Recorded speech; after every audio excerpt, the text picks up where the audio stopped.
Takže ja vás vítam pri mojom druhom videu, v ktorom si na vašu žiadosť rozoberieme, ako z obrázku vymazať nechcené predmety, ako sú napríklad v mojom prípade stožiar elektrického vedenia. Čiže začneme tým, že si stožiar priblížime, aby sme videli lepšie jeho detaily, no a aby sa nám ho lepšie vyčleňovalo z fotky. Čiže zvolíme si nástroj lasso. No a začneme s orezávaním hornej časti, čiže to je od stromov hore. Nemusí to byť presne. Medzi orezom a predmetom nechávame milimetrové odstupy.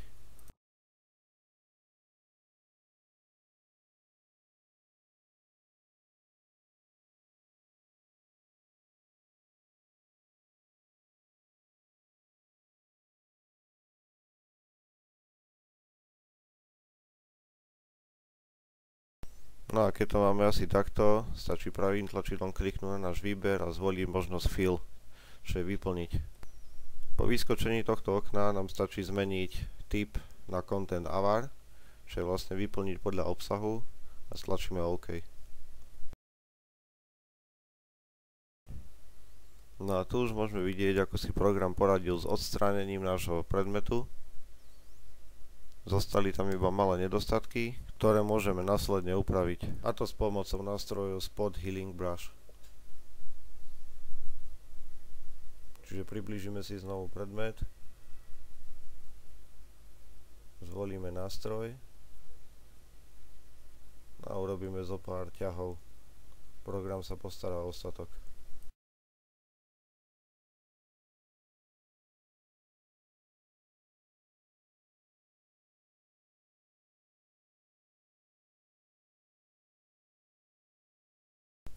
No a samozrejme to isté ideme urobiť aj s dolnou časťou stožiaru. Čiže vyberieme si nástroj lasso, urobíme výber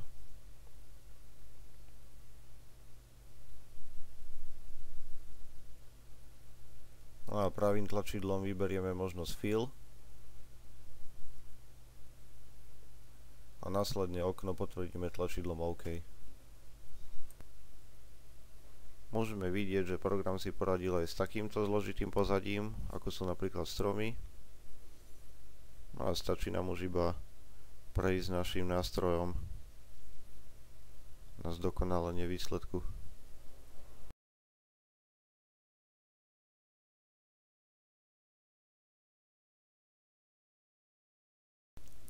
V ďalšej časti sa pustíme do odstráňovania samotného vedenia, čo urobíme tiež s nástrojom Spot Healing Brush.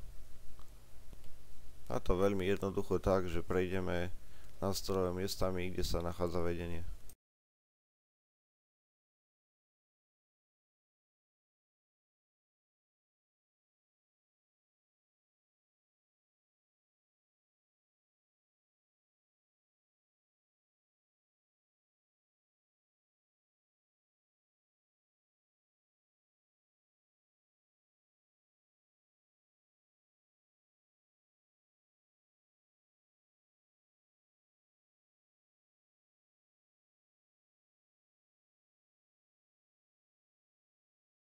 Ako si môžete všimnúť, pri odstraňovaní tohto stožiara sa takisto postup nemení. Znovu si urobíme výber.